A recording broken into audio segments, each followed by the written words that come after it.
Welcome on my YouTube channel Bionova 007। तो आज again अपन देखेंगे रेस्पिरेटरी सिस्टम से रिलेटेड कुछ क्वेश्चन। जो लास्ट वीडियो में भी हमने कुछ क्वेश्चन डिस्कस किए थे। आज उसके अलावा कुछ और क्वेश्चन हैं जो मोस्टली बोर्ड एग्ज़ाम में पूछते हैं। तो चलिए देखते हैं respiration based important questions.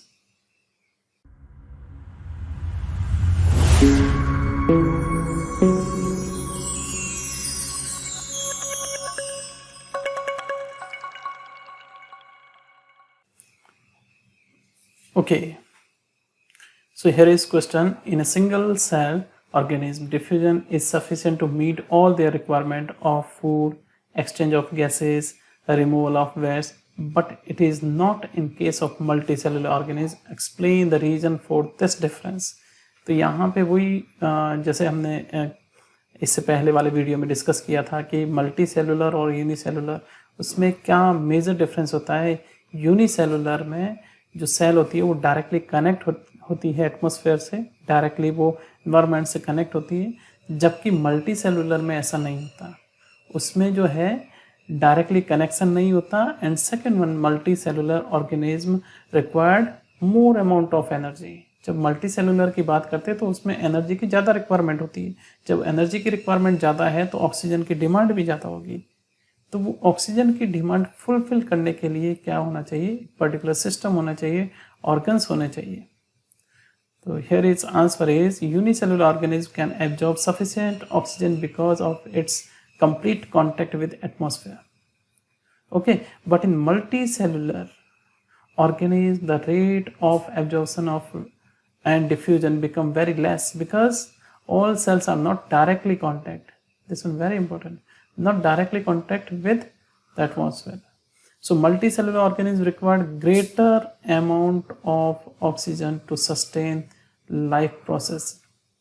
Okay, तो उसमें जो है जितने भी लाइफ प्रोसेसेज होते हैं उसके लिए जो रिक्वायर्ड एनर्जी है वो ज़्यादा अमाउंट में चाहिए, और वो जब एनर्जी ज़्यादा अमाउंट में चाहिए तो demand of oxygen also will be more, which can not be fulfilled by process diffusion. तो सिर्फ डिफ्यूजन के थ्रू फुलफिल नहीं हो सकता।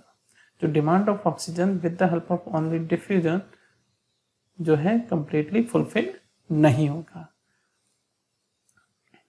Now next one question is draw a diagram of human respiratory system and label diaphragm and larynx. तो जैसे कि अपन ने देखा है डायग्राम रेस्पिरेटरी सिस्टम का। तो here is first one start from nostrils. यहाँ जो रहेगा वो नॉस्ट्रिल्स रहेगा। अदर कोई लेबलिंग भी आ जाए तो आप कर सकते हो। यहाँ नॉस्ट्रिल्स रहेगा, देन नेजल पैसेज रहेगा, देन हियर इज फेरिंग्स। ये जो है फेरिंग्स ये डिसाइड करेगा कि हाँ अगर एयर है तो directly transfer into wind pipe, और फूड है तो फूड पाइप। यहाँ पे होगा larynx. This one part called as larynx part. So this one is larynx. Okay, and second one is diaphragm. So first we will see all the part. इसके larynx के नीचे रहेगा this one tube like structure trachea. Trachea divide होगी two branch में जिनको हम बोलेंगे bronchi.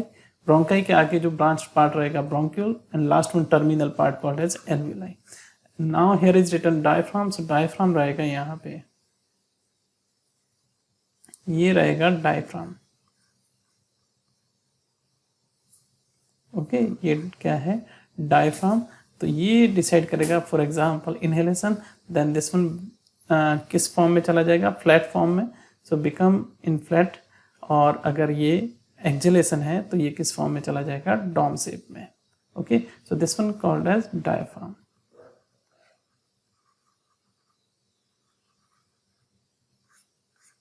Okay, next one, here is list 3 characteristic of lungs which make it an efficient respiratory surface. तो आपको यहाँ पे एल्वियोलाई जो है जहाँ पे एक्सचेंज ऑफ गैसेज हो रहा है उसके कैरेक्टरिस्टिक आपको एक्सप्लेन करने हैं। तो फर्स्ट वन फीचर्स है thin. Air sac means alveoli walls are very thin. जैसे कि अपन ने डिस्कस किया था कि इसकी जो वॉल रहेगी वो क्या रहेगी, थीन रहेगी, और थीन जो है वो सूटेबल है फॉर डिफ्यूजन प्रोसेस। अगर डिफ्यूजन प्रोसेस हो रहा है तो अगर थीन जो है इसकी वॉल है तो ईजी क्या हो जाएगा, डिफ्यूजन प्रोसेस हो जाएगा। So that gases can quickly diffuse through, then oxygen is absorbed into the blood and carbon dioxide given out into the lungs to be exhaled out। तो ये जो है थीन वॉल होने के कारण जो डिफ्यूजन प्रोसेस है वो फास्ट हो जाएगा और एक्सचेंज ऑफ गैसेस वो भी क्या हो जाएगा, फास्ट हो जाएगा। Second one is moist, first one is thin, second one is moist. The air sacs are moist, यहाँ पे मॉइस्चर रहेगा with mucus so that gases can dissolve before diffusing. Okay, so diffusion से पहले क्या हो जाएगा, डिजॉल्व हो जाएगा एंड देन क्या होगा, मूवमेंट हो जाएगा। So here is air sac are moist with mucus, किसके थ्रू मॉइस्ट है, म्यूकस के through, so that gases can dissolve before diffusing. Okay, large surface area, these are very important, thin large surface area and good supply of blood। so here is surface area gases diffused through in human lungs is roughly the same as tennis court. अगर अपन देखें कि surface complete lungs में अगर जितनी alveoli है, काफ़ी millions of alveoli है, उनकी कंप्लीट सरफेस को अगर काउंट करें तो टेनिस का कोर्ट का जो साइज है उसके इक्वल रहेगा कंप्लीट सरफेस एरिया। तो काफ़ी बड़ा सरफेस एरिया जिसके कारण क्या होता है, एक्सचेंज ऑफ गैसेज जो है वो इजी होता है और सफिशिएंट होता है। The alveoli help to increase the surface area for absorption of oxygen. और लास्ट है good supply of blood. Air sacs और alveoli have a large capillary network so that large volume of gases can exchange. Okay, तो यहाँ पे हम देखते हैं वापस चारों कैरेक्टर को देखते हैं कि यहाँ पे फर्स्ट वन कंडीशन क्या है, इसकी जो वॉल है वो कैसी है, थीन वॉल है, मॉइस्ट, यहाँ पे म्यूकस के कारण ये कैसी रहती है, मॉइस्ट रहती है, तो वो डिसॉल्व होने के बाद में डिफ्यूजन कर सकती है। Next one is large surface area. जब अपन सरफेस एरिया देखते हैं तो बलून लाइक स्ट्रक्चर है जिसके कारण सरफेस एरिया जो है वो क्या है, लार्ज है, बड़ा सरफेस एरिया है, जिसके कारण जो डिफ्यूजन है वो इजी होगा और सफिशिएंट होगा। और गुड सप्लाई ऑफ ब्लड, जो ब्लड का सप्लाई है, यहाँ पे देखिए ये ब्लड का सप्लाई, ये कैपिलरीज है, तो एक्सचेंज ऑफ गैसेस किसके बीच में हो रहा है, एल्वियोली जो सैक है वो और ब्लड कैपिलरी के बीच में, तो इन दोनों के बीच में एक्सचेंज ऑफ गैसेस हो रहा है। Okay, next one question. The breathing cycle is rhythmic, whereas exchange of gases is continuous process. Justify this statement. Okay, this one very important question कि जो breathing process है, जब हम देखते हैं respiration को, तो respiration में 2 process है, respiration। तो respiration में अपन देखते हैं कि एक तो breathing process, this one is physical process, breathing, this one is physical process means inhalation and exhalation, and second one is respiration। okay, second one is cellular respiration। okay, here is when we see breathing process, तो यहाँ पे breathing process में inhalation exhalation, inhalation and exhalation वो क्या है, rhythmic है, one time inhalation then second time exhalation, this type। okay, so here is first one is, this one is rhythmic।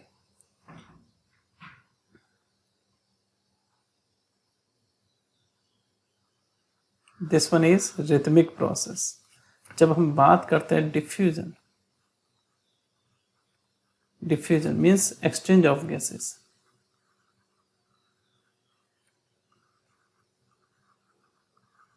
तो ये कैसा है, कंटिन्यू। ये कैसा प्रोसेस है, कंटिन्यू प्रोसेस है। Again we will see, question को फर्स्ट समझना जरूरी है। ये कह रहा है कि ब्रीदिंग प्रोसेस, इनहेलेशन जो एक्सहेलेशन, इनहेलेशन एंड एक्सहेलेशन जो हो रहा है वो क्या रहा है कि first time inhalation then second time exhalation, तो ये क्या रिदमिक है, इनहेलेशन एक्सहेलेशन, इनहेलेशन एक्सहेलेशन, तो अल्टरनेट प्रोसेस है, एक के बाद एक हो रहा है। ओके, तो यहाँ पे रिदमिक प्रोसेस है। लेकिन जब हम बात कर रहे हैं डिफ्यूजन की, एक्सचेंज ऑफ गैसेस की, तो एक्सचेंज ऑफ गैसेस जब देखेंगे तो वो कंटिन्यूस प्रोसेस है। तो इसको आपको एक्सप्लेन करना है। तो यहाँ पे है breathing cycle involve inhalation and exhalation of air due to alternate expansion and contraction of thoracic cavity. Thoracic cavity means chest cavity. Chest cavity में क्या होगा? Rhythmic process होगा. First one is contraction, then again relaxation, contraction, relaxation. Okay, तो यहाँ पे अपन बात कर रहे हैं कि जैसे एक्सपांसन होगा चेस्ट कैविटी का, तो एक्सपांसन होने से क्या होगा, उसका वॉल्यूम थोरेसिक कैविटी का बढ़ जाएगा, तो क्या होगा, इनहेलेशन होगा। और जब अगेन एक्सहेलेशन होगा तो क्या होगी, थोरेसिक कैविटी और चेस्ट कैविटी है वो क्या हो जाएगी, कॉन्ट्रैक्ट हो जाएगी। तो इसमें जो है ये क्या है, प्रोसेस रिदमिक है। One is expansion, second one is contraction, expansion contraction. This type of we can say that alternate process, thus it is the rhythmic process. तो इसको अपन क्या बोलेंगे, rhythmic process. Okay, contraction and expansion. But exchange of gases is a continuous process as it takes place between blood and each and every cell by diffusion. Okay, तो यहाँ पे exchange of gases की बात कर रहे हैं, तो किसके बीच में हो रहा है, ये जैसे ब्लड की कैपिलरी है, तो यहाँ पे एक्सचेंज ऑफ गैसेस तो किसके थ्रू हो रहा है, डिफ्यूजन के थ्रू। यहाँ पे डिफ्यूजन के थ्रू हो रहा है। और next one is suppose here is cell and here is blood, तो ब्लड और सेल के बीच में भी क्या हो रहा है, डिफ्यूजन के थ्रू क्या हो रहा है, एक्सचेंज ऑफ गैसेज हो रहा है। तो ये जो प्रोसेस होगा ये कैसा रहेगा, कंटिन्यूस रहेगा। Why, because here is diffusion process, no any type of rhythmic type of process. Okay, तो ये आपको एक्सप्लेन करना रहेगा।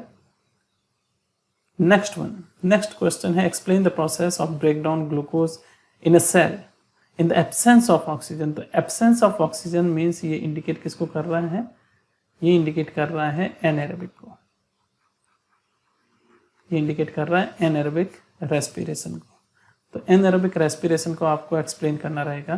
तो एनाएरोबिक रेस्पिरेशन में आपको क्या क्या एक्सप्लेन करना है, ये जो प्रोसेस है इसको आपको एक्सक्लूड करना रहेगा, इसको आपको एक्सप्लेन नहीं करना रहेगा। तो first one is glucose convert into pyruvic acid, और pyruvic acid in absence of oxygen, in absence of oxygen in इस सेल, तो किसका फॉर्मेशन होगा, एल्कोहल का फॉर्मेशन होगा, CO2 का फॉर्मेशन होगा एंड एनर्जी रिलीज होगी। Pyruvic acid same, glucose and then pyruvic acid in deficiency of oxygen, और कौन सी सेल रहेगी, muscle cells, then here is formation of fermentation, means here is formation of lactic acid and energy, and these two process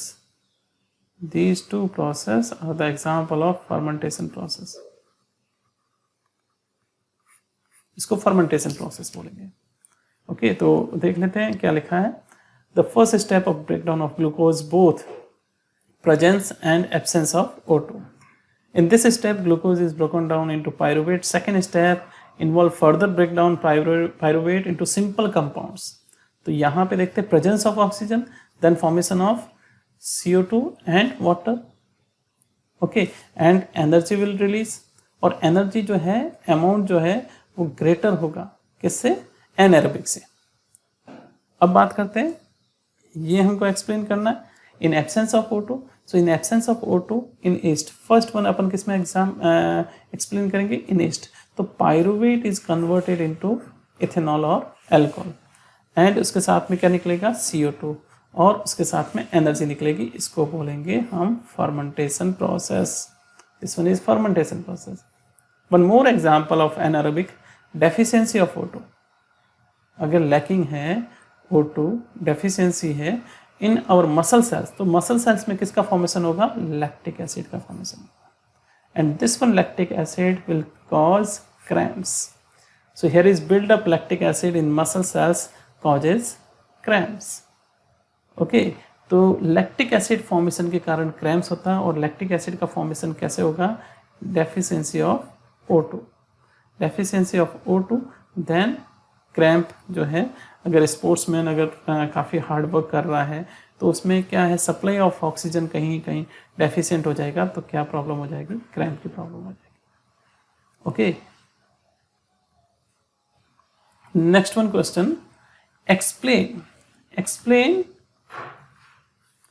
Explain how does the exchange of gases occur in plant across the surface of stem, root and leaves. तो इन तीनों के according आपको explain करना है कि ये कैसे exchange of gases करता है. तो सबसे फर्स्ट पार्ट लेते हैं अपन, leaf part. Okay, leaf part में क्या होता है, स्टोमेटा. और स्टोमेटा क्या करता है, एक्सचेंज ऑफ गैसेज. जो एक्सचेंज ऑफ गैसेज होता है with the help of leaf, वो किसके थ्रू होता है, स्टोमेटा के through. Okay, now we will see second one part. ये है स्टेम पार्ट. स्टेम पार्ट की बात करते हैं तो स्टेम पार्ट में लेंटिसेल्स होते हैं. लेंटिसेल्स होते हैं. लेंटिसेल्स होते क्या है, स्मॉल स्मॉल पोर होते हैं. किसके ऊपर, स्टेम के ऊपर. तो लेंटिसेल्स के थ्रू क्या होगा, एक्सचेंज ऑफ गैसेस होगा. और थर्ड वन अपन रूट की बात करते हैं. तो रूट में क्या होता है, रूट हेयर होते हैं. और ये क्या करेंगे, एक्सचेंज ऑफ गैसेस. तो ये थ्री ऑर्गन हो गए. First leaf, second stem and third one is root. In plant there are very small type of pore in leaf, so these are called as stomata. In stem then lenticels. So these participate for the exchange of gases, and when we see root part, then root hair is there, so these will participate for the exchange of gases. तो ये था कुछ question related to respiration. I hope आपको ये सारे question समझ में आए होंगे और आंसर को भी आप लिख पाओगे इन एग्ज़ाम. तो ये काफ़ी ऐसे क्वेश्चन थे जो मोस्टली बोर्ड के एग्ज़ाम में पूछे जाते हैं. Okay, so now we have to close. Okay, have a nice day, bye bye.